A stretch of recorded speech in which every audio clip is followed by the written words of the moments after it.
Good afternoon सभी को। तो आज हम सेशन की शुरुआत फिर से करने जा रहे हैं मध्यकालीन भारत के वस्तुनिष्ठ प्रश्नों को। तो यहाँ पर हम क्वेश्चन पर सीधे आते हैं। देखिए यहाँ पर तो पहला क्वेश्चन है, निम्नलिखित में से किस शासक ने खुतों और मुकदमों के पुराने अधिकारों को बहाल कर दिया?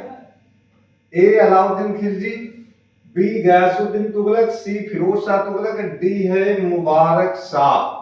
आपसे क्या पूछा है? देखें यहाँ पर, निम्नलिखित में से किस शासक ने खुतों और मुकदमों के पुराने अधिकारों को बहाल कर दिया, ये पूछा है। तो यहाँ पर देखें, जो खुत मुकद्दम चौधरी होते थे, ये जो होते थे खुत मुकद्दम, और एक पद और होता था जिसे चौधरी कहते हैं। तो ये सभी क्या थे सल्तनत काल में? ये ग्रामीण अधिकारी थे। ये सल्तनत काल में ये ग्रामीण अधिकारी थे।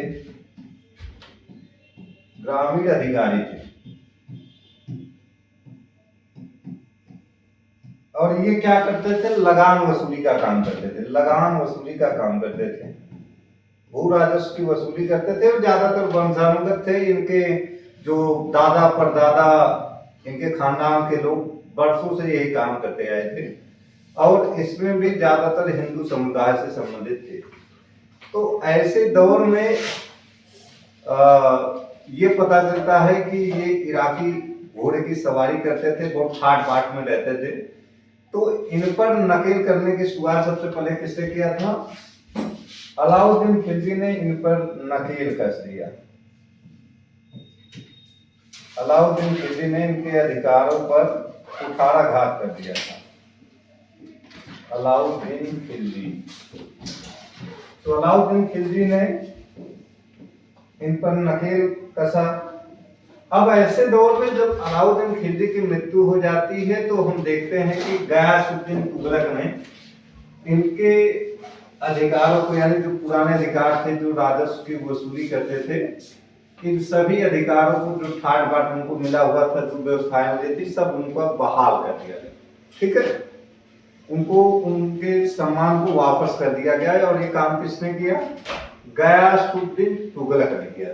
तो यहाँ पर देखिए, बी वाला आपका ऑप्शन सही होगा। बी वाला ऑप्शन आपका सही होगा। ठीक है।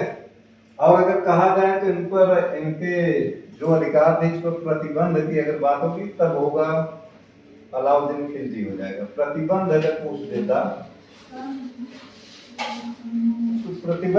देता तो ये अलाउद्दीन खिलजी हो जाता। अलाउद्दीन खिलजी।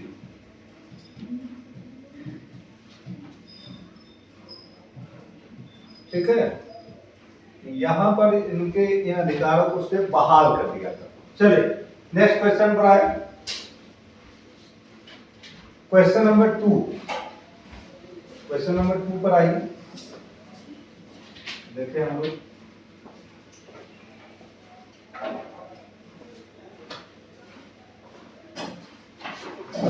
क्वेश्चन नंबर 2 के संदर्भ में लिखा है क्या है? दूसरा क्वेश्चन है कि सुल्तान के संदर्भ में वर्णि लिखता है कि उसके न्याय के कारण भेड़ियों को भी इस बात का साहस न होता था कि वह किसी भेड़ की ओर देख सके। उसके राज्यकाल में शेर एवं हिरण एक ही तालाब का पानी पीते थे। ये क्या पूछा है आपका सवाल? देखें यहाँ पर, ए है अलाउद्दीन खिलजी, बी है गयासुद्दीन तुगलक, सी है मोहम्मद बिन तुगलक, डी है शेर शाह। देखें यहाँ पर क्वेश्चन यहाँ है कि सुल्तान के संदर्भ में बर्नी लिखता है, जियाउद्दीन बर्नी, कि उसके न्याय के कारण भेड़ियों को भी इस बात का साहस न होता था कि वह किसी भेड़ की ओर देख सके। उसके राज्यकाल में शेर और हिरण एक ही तालाब का पानी पीते थे। ये पूछा है। तो ये कथन गयासुद्दीन तुगलक से संबंधित है। ठीक है, इसी सुल्तान के संदर्भ में वो बोलता है। साथ ही साथ जब गयासुद्दीन तुगलक सत्ता में आता है तो इसके संदर्भ में बर्नी कहता है कि ऐसा लग रहा था कि जैसे अलाउद्दीन खिलजी का कालखंड फिर से लौट आया है। यानी अलाउद्दीन खिलजी के समय की जो चीजें थी वो चीजें एक प्रकार से इसके वैभव की वजह से, इसके ताकत की वजह से नजर आने लगी, ऐसा वो कह रहा था, जैसा उसका दबदबा था गयासुद्दीन तुगलक का। ठीक है, तो बी वाला आपका ऑप्शन सही होगा।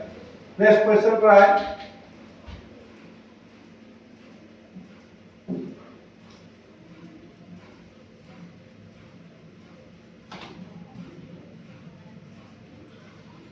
क्वेश्चन नंबर 3 पूछा है कि तुगलक साम्राज्य कितने प्रांतों में विभक्त था। ए है 16 प्रांत, बी है 19 प्रांत, सी है 23 प्रांत, डी है 27 प्रांत। देखिए क्या पूछा है आपसे क्वेश्चन, तुगलक साम्राज्य कितने प्रांतों में विभक्त था। प्रांत पूछा है, ध्यान रखिएगा। ठीक है, प्रांत के बारे में पूछा है, कितने प्रांतों में विभक्त था। प्रांत को उस समय विलायत कहा जाता था, इसको विलायत कहा जाता था, प्रांतों को विलायत कहा जाता था। ठीक है, तो ए में दिया है 16 प्रांत, बी में है 19 प्रांत, सी में 23 प्रांत और डी में है 27 प्रांत। तो तुगलक साम्राज्य जो था वो 23 प्रांतों में विभक्त था। ठीक है, और ये 23 प्रांत किसके दौर में हो गए थे, मोहम्मद बिन तुगलक के दौर में हो गए थे। मोहम्मद बिन तुगलक का जो साम्राज्य था ये दिल्ली सल्तनत का सबसे बड़ा साम्राज्य था। ये क्या था, दिल्ली सल्तनत का सबसे बड़ा साम्राज्य था। दिल्ली सल्तनत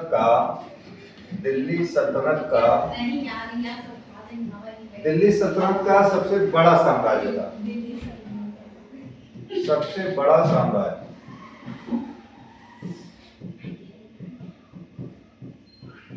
तो ये दिल्ली सल्तनत का सबसे बड़ा साम्राज्य था। ठीक है, और इसमें अगर बात करें तो सिंध, बलूचिस्तान, राजस्थान को छोड़ दिया जाए और कश्मीर, सिंध, बलूचिस्तान, इसमें देख दे, सिंध हो गया, बलूचिस्तान, राजस्थान हो गया, यानी इसमें राजस्थान, और कश्मीर को छोड़ दिया जाए, कश्मीर को छोड़ दिया जाए तो समस्त भारत इसके अंडर में था। ठीक है, कश्मीर को अगर छोड़ दिया जाए तो समस्त भारत इसके अंडर में था। ठीक, तो इतना बड़ा साम्राज्य था, उसमें कुल मिलाकर के कितने प्रांत थे, 23 प्रांत थे। मोहम्मद बिन तुगलक के साम्राज्य में कितने प्रांत थे, 23 प्रांत थे। ठीक है, तो सी वाला आपका ऑप्शन सही हो गया। चलिए नेक्स्ट क्वेश्चन पर आए। नेक्स्ट क्वेश्चन है,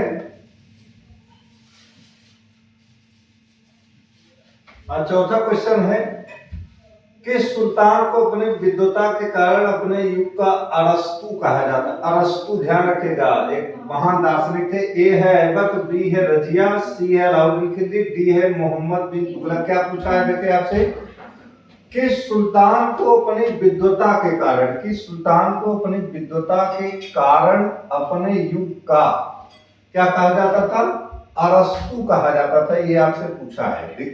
देखिए ऐबक उतना विद्वान नहीं था, रजिया, अलाउद्दीन खिलजी भी नहीं था, ये मोहम्मद बिन तुगलक था। मोहम्मद बिन तुगलक को ही अपने युग का अरस्तु कहा जाता है। इसको अपने युग का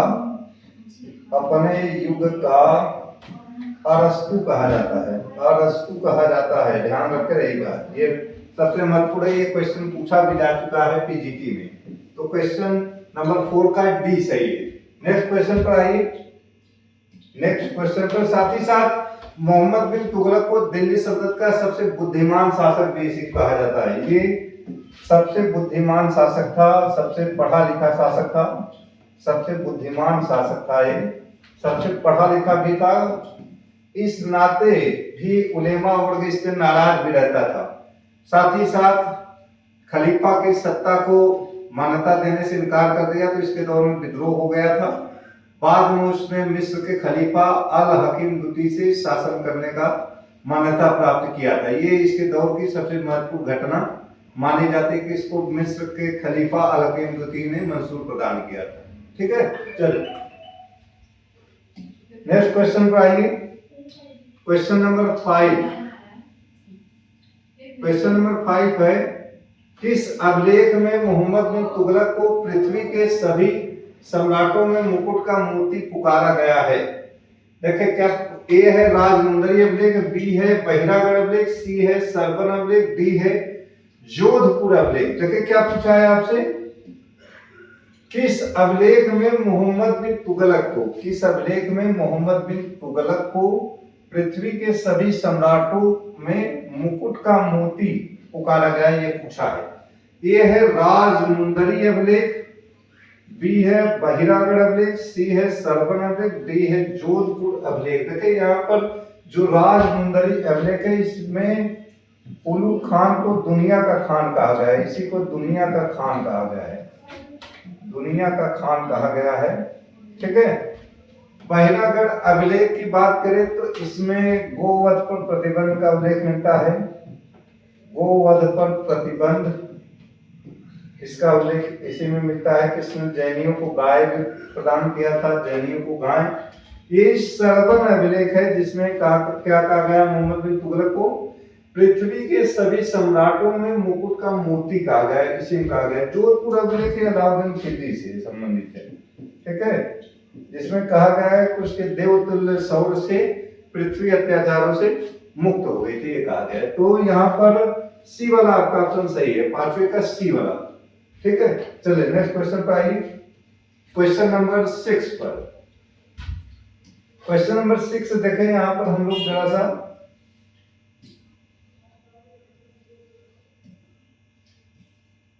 क्वेश्चन नंबर 6 में आपसे क्या पूछा है, सुल्तान मोहम्मद बिन तुगलक द्वारा दौलताबाद को अपनी नई राजधानी बनाने का कारण था। कारण पूछा, देखिए इसका कौन सा सत्य है, ये पूछा है। यह नगर साम्राज्य के केंद्र में था, इसकी जलवायु बड़ी ही रमणीय थी, यह धन और ऐश्वर्य से भरपूर नगर था, दक्षिण प्रांत को अधिक आसानी से नियंत्रित करने के लिए वह यहाँ पर दूसरी राजधानी बनाना चाहता था। देखिए क्या पूछा यहाँ से आपसे क्वेश्चन कि मोहम्मद बिन तुगलक ने दौलताबाद को अपनी राजधानी बनाने का क्या कारण था। देखिए ये जो नगर था ये साम्राज्य के केंद्र में था, इसी नाते उसको उसने राजधानी बनाया था। किसने कहा था, बर्नी ने ये बात कहा है, और यही आपका ऑप्शन सही है, छठे का ए सही है। ठीक है, चलिए नेक्स्ट क्वेश्चन पर आए। क्वेश्चन नंबर 7, स्वर्गद्वारी नामक शिविर किस सुल्तान से संबंधित था? ए है इल्तुतमिश, बी मोहम्मद बिन तुगलक, सी अलाउद्दीन खिलजी, डी है रजिया सुल्तान। तो स्वर्गद्वारी को शिविर के तौर पर या कह सकते हैं राजधानी किसने विकसित किया था? मोहम्मद बिन तुगलक ने इसको विकसित किया था, और ये जो उसने राजधानी बनाया था वो राजधानी परिवर्तन के दौरान इसको बनाया था। ठीक है, तो बी वाला आपका ऑप्शन सही है। तो नेक्स्ट सेशन में हम कुछ और चुनिंदा प्रश्नों के साथ रूबरू होंगे। तो आज के लिए इस सेशन में इतना ही, धन्यवाद।